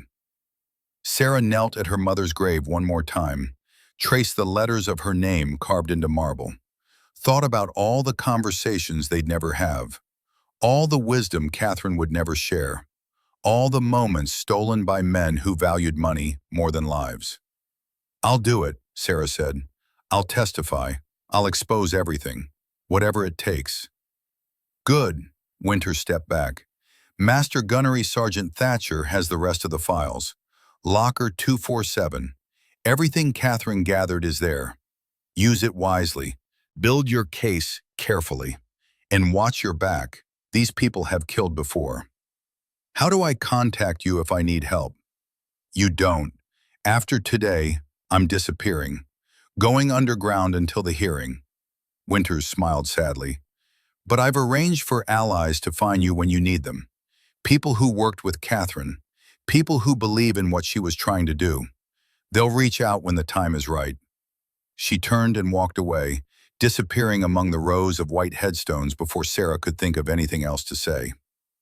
Sarah stood alone beside her mother's grave, holding an envelope full of secrets and a burden heavier than anything she'd ever carried. The morning sun was rising now, casting long shadows across Arlington's perfect rows. Thousands of warriors sleeping in the earth, their battles finished, their sacrifices remembered. Her mother's battle wasn't finished, and Sarah Brennan was going to make damn sure it was remembered. The days after Arlington passed in a blur of activity. Sarah threw herself into training Holbrook's unit with an intensity that surprised even her. Every morning at 600, 60 Marines assembled to learn techniques that had nothing to do with size or strength, and everything to do with precision and control. Holbrook assisted without complaint. His transformation was remarkable, from hostile adversary to committed ally in less than a week. He'd taken Sarah's words to heart, had visited Diana's grave, and finally, truly mourned instead of using grief as a weapon against others. Maddox worked with Emma Callahan every afternoon, preparing her for the Brown Belt evaluation that Master Sergeant Cartwright had rescheduled. The same Cartwright who'd arrived to document Sarah's failure and instead witnessed her triumph. The same man who now seemed uncertain about his orders from Washington. On the 5th day, Cartwright pulled Sarah aside after training. "Lieutenant, I need to talk to you privately." They walked to his office. He closed the door and stood there for a long moment, not speaking, just looking at her with an expression she couldn't quite read. "I was sent here by Undersecretary Blackwell," he said finally. "My orders were to observe your training methods, document any failures, and provide evidence that could be used to justify shutting down female integration programs." "I know." "You know?"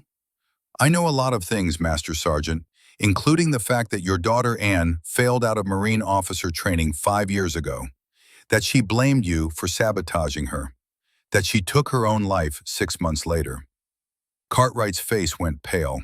His hands clenched into fists, then slowly relaxed. "How did you—" "Because I do my homework. Always."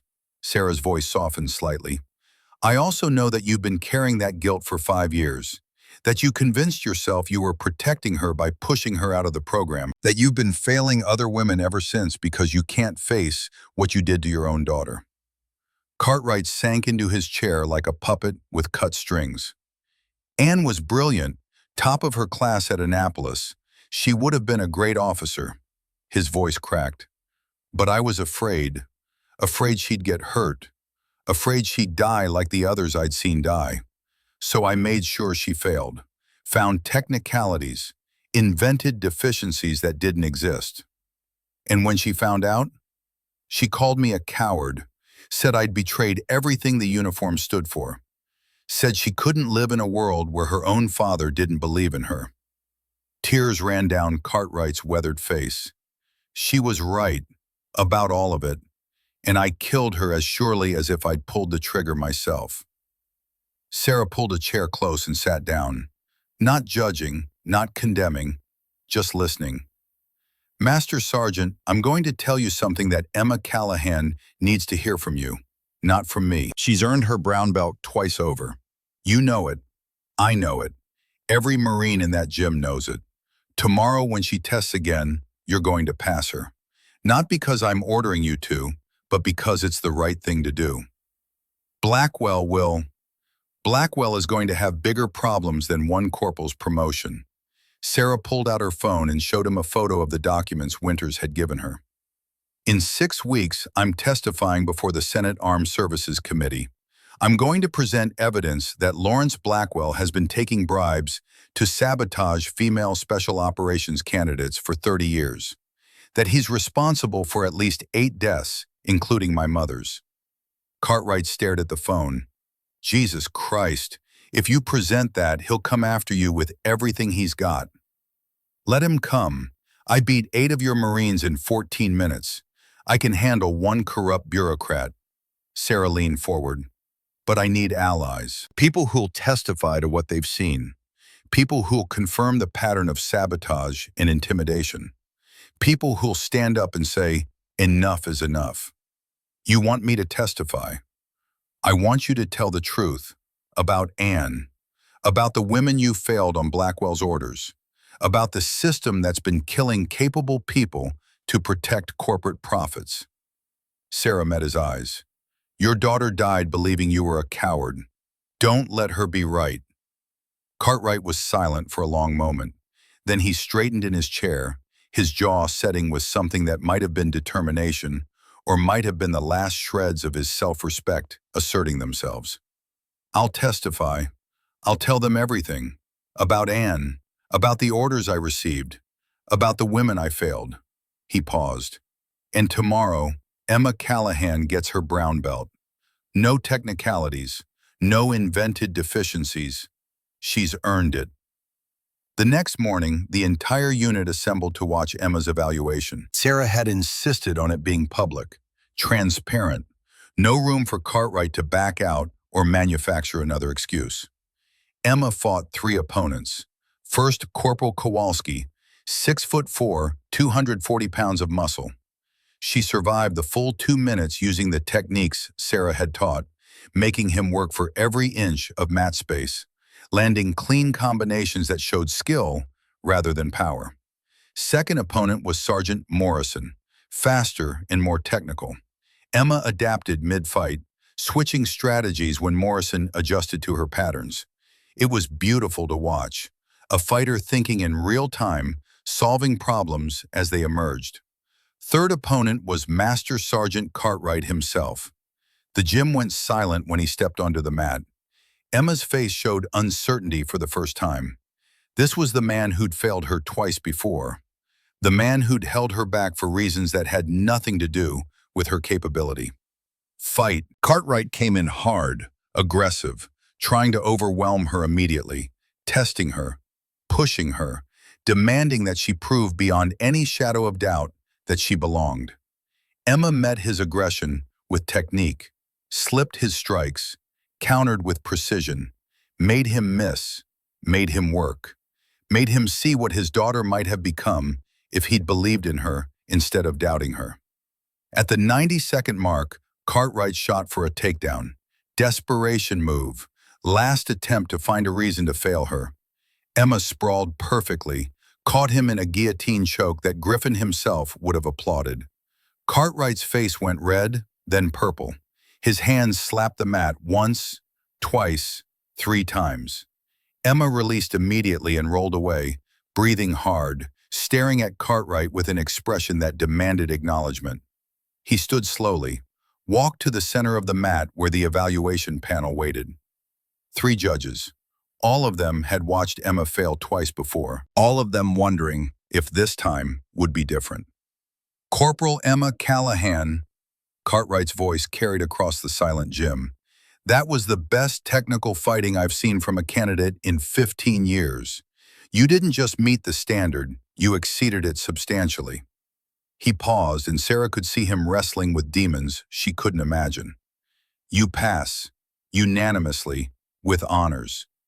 The gym erupted.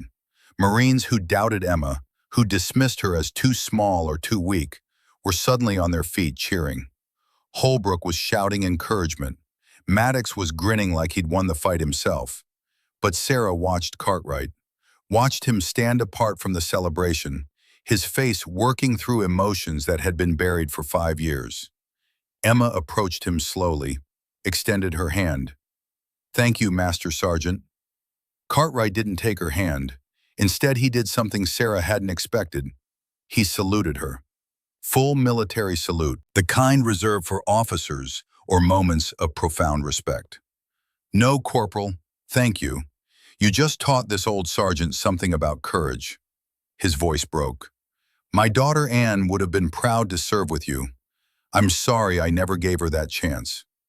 Emma's eyes filled with tears. She returned the salute, crisp and perfect. Later that afternoon, Sarah received a phone call. Colonel Marcus Phillips, commanding officer of Advanced Combat Training Command at Quantico. Summons to his office. No explanation. Sarah reported at 1400 hours exactly. Phillips's aides showed her into an office lined with photographs and commendations spanning 30 years of service. Phillips himself was shorter than she'd expected, maybe 5'8", with close-cropped gray hair and eyes that missed nothing. He gestured for her to sit without preamble. "Lieutenant Commander Brennan, I've spent the last week dealing with the fallout from your demonstration. Reports from Thatcher, incident documentation, medical evaluations on 8 Marines with various contusions and bruised egos." Sarah remained silent, waiting for the other shoe to drop. "I've also received 17 requests from other units asking if you're available to conduct training sessions. 3 generals have called me personally to ask about what happened and whether it can be replicated. And I've got one very interested Senate Armed Services Committee that wants to know how a 5'3" Navy lieutenant managed to defeat 8 of our best hand-to-hand fighters in sequential combat." Phillips leaned forward. "So here's my question, Lieutenant. What exactly are you, and what exactly are you doing in my command?" "Sir, I'm a Navy SEAL officer with specialized training in traditional martial arts. I was assigned here to improve the close-quarters combat capabilities of Marine personnel." "That's what your orders say. I'm asking what you are." Sarah considered her response carefully. "I'm someone who's been training since I was 7 years old, sir. Someone who learned from masters who dedicated their entire lives to perfecting these techniques. And I'm someone who believes that what I know can make Marines more effective in combat. By humiliating them, by showing them that their assumptions are wrong, by demonstrating that technique and discipline can overcome advantages in size and strength." Sarah met his gaze directly. "With respect, sir, no one was humiliated. They were educated. There's a difference." Phillips's expression shifted slightly. Not quite a smile, but something close to it. "Master Gunnery Sergeant Thatcher has been in this command for 12 years. He's seen hundreds of officers come through. He told me this morning that you're the most natural instructor he's ever observed." Phillips leaned back in his chair. "He also told me that Gunnery Sergeant Holbrook, who has been a problem child since his fiance's death, is showing signs of significant behavioral improvement after 1 week of working with you. Holbrook is a good Marine who was carrying too much grief, sir. He needed someone to show him a different way." "And you showed him?" "I tried, sir. Whether it sticks remains to be seen." Philip stood and walked to the window. For a long moment, he just looked out at the training grounds below. When he spoke again, his voice was quieter, more careful. "Lieutenant, I'm going to tell you something that doesn't leave this room." "Yes, sir." "There's a review being conducted at the Pentagon level, looking at gender integration in combat roles, looking at whether women should continue serving in positions like the one you hold." He turned to face her. "There are people, powerful people, who want to roll back the progress of the last decade, who want to return to the days when combat was an exclusively male domain." Sarah felt something cold settle in her stomach, though she kept her face neutral. "I wasn't aware of that, sir." "No reason you would be. It's being done quietly. Committees and studies and recommendation reports. The kind of bureaucratic warfare that never makes headlines, but changes everything." Phillips walked back to his desk. "What happened last week? That's exactly the kind of evidence they don't want to exist. Concrete, undeniable proof that a woman can outfight men who outweigh her by 50 to 90 pounds. What do you need from me, sir?" I need you to keep doing what you're doing. Train these Marines. Document your methods. Build a record of success that's so overwhelming it can't be dismissed or ignored." Philip sat down heavily. "And I need you to understand that not everyone at this base or in this military is going to be happy about it. You've made enemies you don't even know about yet. Sir, with respect, I've been making enemies like that my entire career. My mother made them before me. We don't serve to be popular. We serve to be effective." Phillips's expression softened slightly. "Your mother, I knew Master Chief Catherine Brennan, served with her briefly during joint operations in 2018. She was one of the finest operators I ever met. Thank you, sir. She would be proud of what you did last week and what you're building here." Philip stood, signaling the meeting was ending. "Keep building it, Lieutenant. Build it so well they can't tear it down. That's an order." Sarah stood and saluted. "Understood, sir." She was halfway to the door when Philip spoke again. "Lieutenant," she turned, "the Marines you fought last week, the ones watching, the ones who've spent years believing certain things about women in combat." His voice was quieter now. "You changed some minds. Not all of them. Some people will never change. But some of them saw something they'd never seen before, and they're never going to be able to unsee it. That matters. That matters more than you know." 6 weeks passed in intensive preparation. Sarah trained during the day and built her case at night. The files from Locker 247 filled her quarters.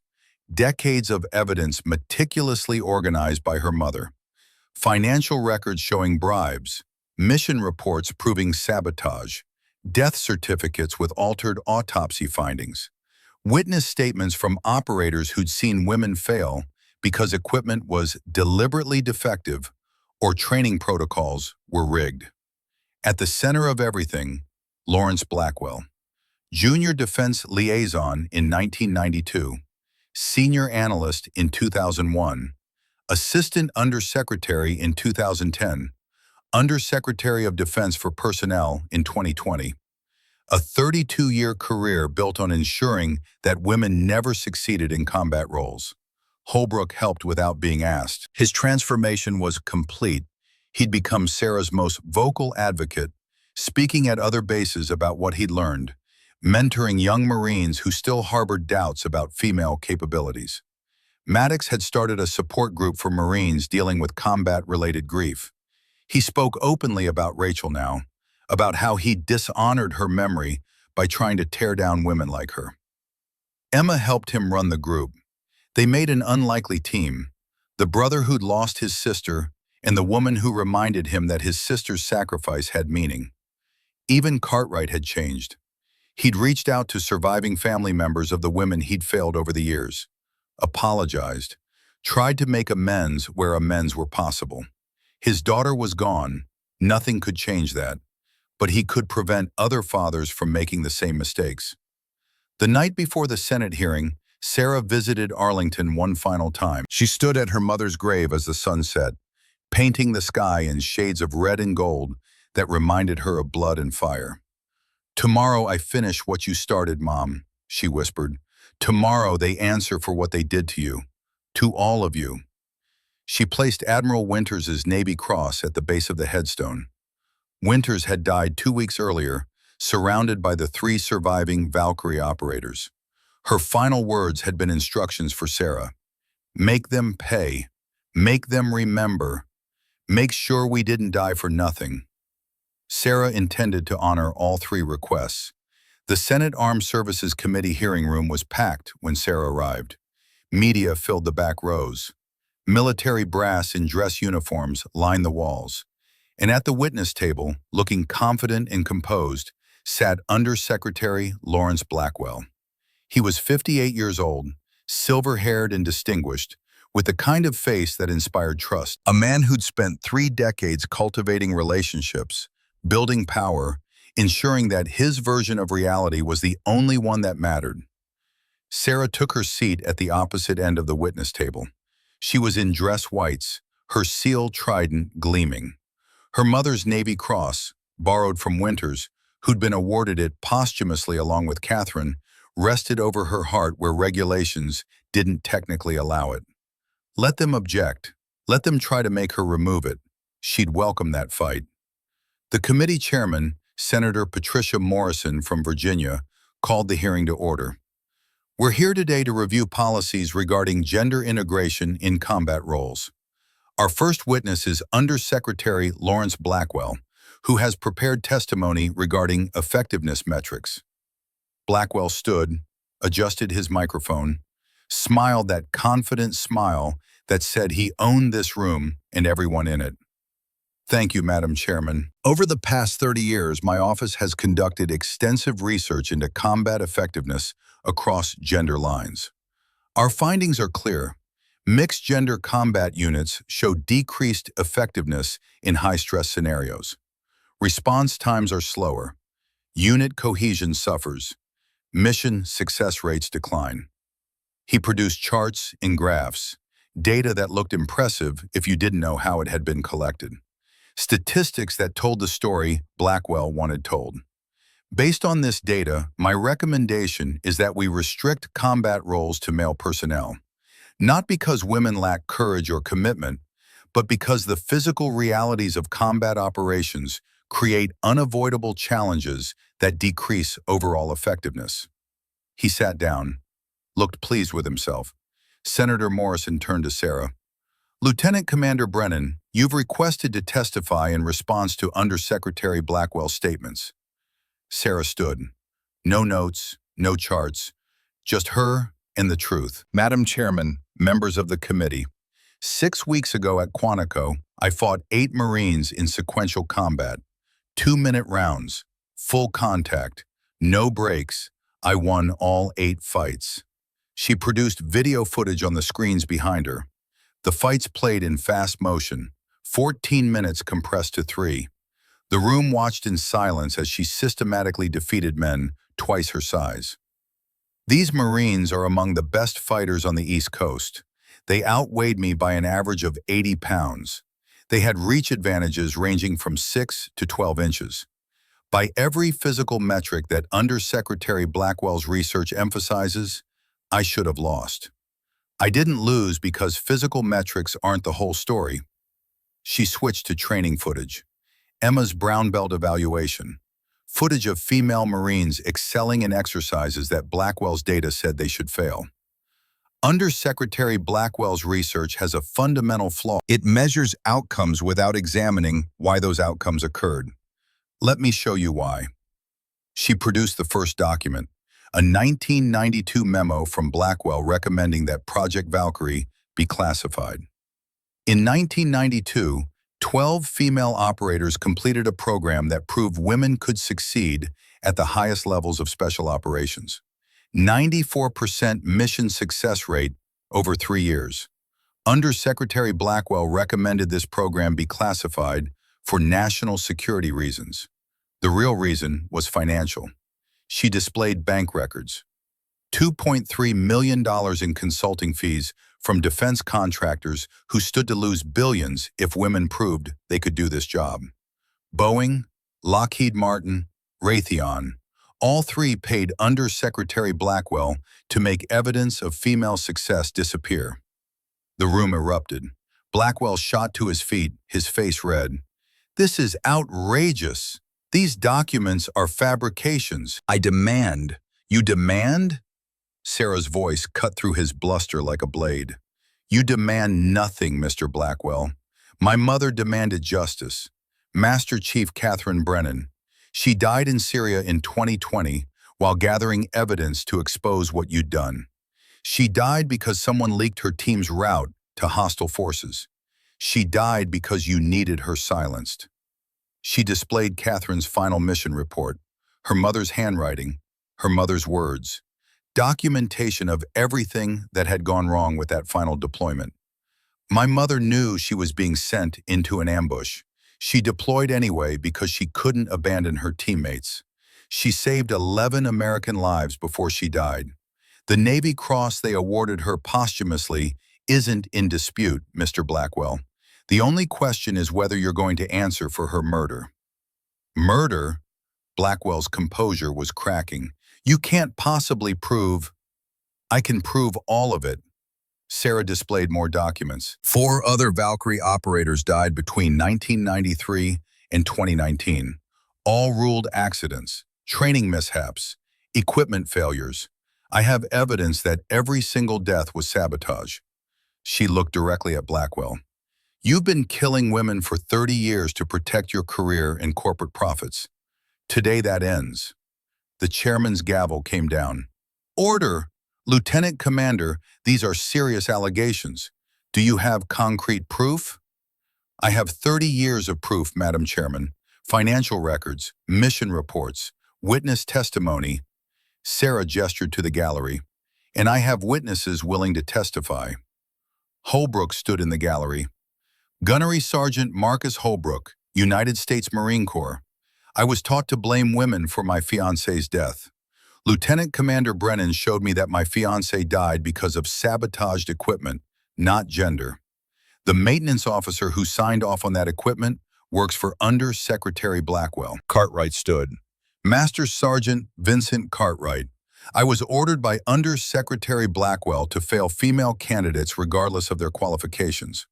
My daughter Anne died by suicide after I followed those orders. I have documentation of every order I received. More people stood. Former instructors, retired officers, Marines who'd witnessed the systematic sabotage of female careers. One by one, they testified to what they'd seen, what they'd done, what they'd been ordered to do. The room dissolved into chaos. Blackwell tried to speak, tried to defend himself, but his words were drowned out by the weight of 30 years of evidence. FBI agents entered the hearing room, approached Blackwell. Under Secretary Blackwell, you're under investigation for conspiracy, fraud, and 8 counts of negligent homicide. You need to come with us. Sarah watched him being led away, watched his carefully constructed empire collapse in less than an hour, felt something loosen in her chest that had been tight since the day her mother died. The chairman gavelled for order again. Lieutenant Commander Brennan, in light of this testimony, this committee unanimously recommends the following: full declassification of Project Valkyrie, restoration of service records for all 12 operators, national implementation of your training protocols, and a full criminal investigation into Undersecretary Blackwell's conduct. Sarah saluted. Thank you, Madam Chairman. 3 months later, Sarah stood at Quantico for Master Gunnery Sergeant Raymond Thatcher's retirement ceremony. Full military honors. A career spanning Desert Storm, Kosovo, Iraq, Afghanistan. 33 years of service to a nation that didn't always deserve the warriors it produced. Sarah presented him with a challenge coin she'd had specially made. For the instructor who never gave up on excellence. Thatcher held the coin in weathered hands, studied it, looked at Sarah with eyes that had seen too much war and not enough justice. Your mother would be proud, he said. Hell, I'm proud. I couldn't have done it without you. You could have, but I'm glad you didn't have to. He pinned the coin to his uniform. What's next for you, Lieutenant Commander?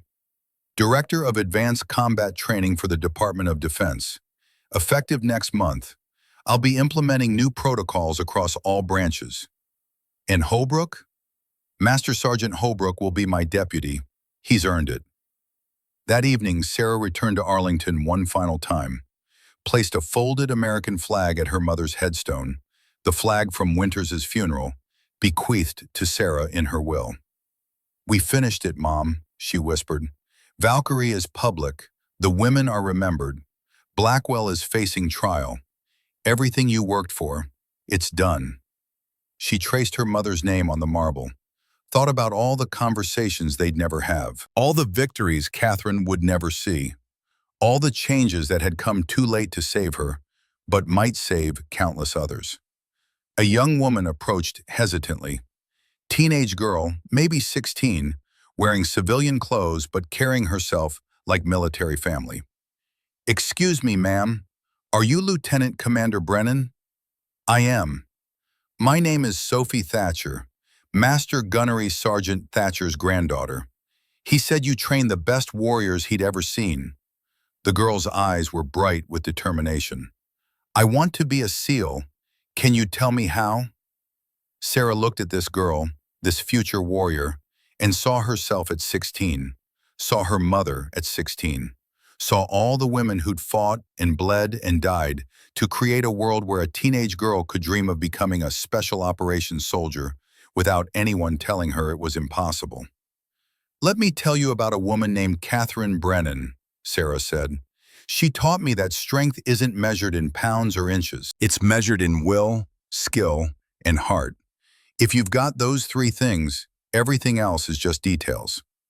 Sophie pulled out a notebook, started taking notes with the intensity of someone who understood that every word mattered. Sarah taught until the sun set, taught about discipline and control, about technique over strength, about the long road that lay ahead and the sacrifices it would demand, about all the people who would doubt her and all the reasons why their doubts didn't matter. When they finally parted, Sophie shook Sarah's hand with a grip that would have made Thatcher proud. I'll see you at Quantico, ma'am, in 2 years, after I finish at Annapolis. I'll be waiting, Sophie, and I'll be ready to train you properly. Sarah watched her walk away through the rows of white markers, watched her disappear into the gathering darkness with purpose in every step. Sarah knelt at her mother's grave one final time. Not to mourn, she'd done enough of that, but to report. Mission complete, Master Chief, she said, using her mother's rank, the way Catherine would have wanted. Project Valkyrie declassified, enemy neutralized, next generation trained and ready. She placed her hand flat on the marble, felt the cold stone that marked where her mother's body rested, but not where her spirit lived. That spirit was in every Marine Sarah had trained, every technique she'd taught, every barrier she'd broken. I used to wonder if I'd ever be half the operator you were, Sarah said quietly. Turns out I didn't need to be. I just needed to finish what you started. The wind shifted, carrying the scent of fresh-cut grass in distant rain. Somewhere, a flag snapped against its pole. The eternal sounds of Arlington, a place where the dead never truly left and the living never stopped fighting. Rest easy, Mom. I've got the watch now. Sarah closed her eyes, felt the weight of the past 3 months settle onto her shoulders. The fights, the conspiracy, the testimony, the victory that had come at such terrible cost. But beneath the weight, she felt something else. Pride, purpose, the absolute certainty that what she'd done mattered, that the path she'd cleared would make the journey easier for those who came after. Control and discipline. That was the only true way, and she would teach that truth to every warrior who came to her seeking wisdom, male or female, large or small, traditional or unconventional. Anyone who had the will to fight and the heart to endure would find a teacher in Sarah Brennan. Her mother's legacy was secure.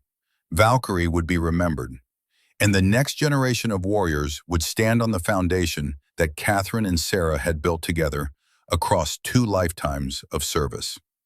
Sarah walked back across Arlington toward the entrance, past thousands of graves holding thousands of warriors who had given everything for something bigger than themselves. She carried with her the knowledge that she'd finished what her mother started, that justice had been served, that the system was changing.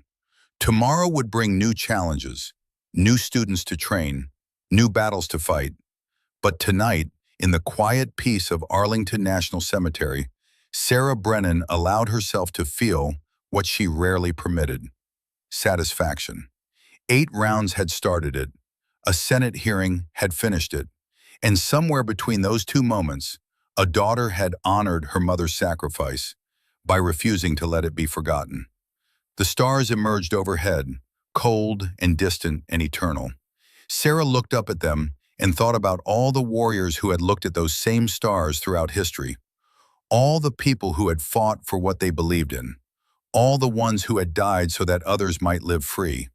Her mother was among them now, part of that eternal watch. But her work lived on in Sarah, in Holbrook, in Emma, in Sophie, in every person who believed that excellence had no gender and capability had no limits except the ones we imposed on ourselves. Sarah walked toward the cemetery gates, toward her car, toward whatever came next. She didn't look back at her mother's grave, didn't need to. Catherine Brennan was with her always. In every technique she taught, every student she trained, every barrier she broke down. Control and discipline, will, skill, and heart. The only true way. And Sarah Brennan was just getting started.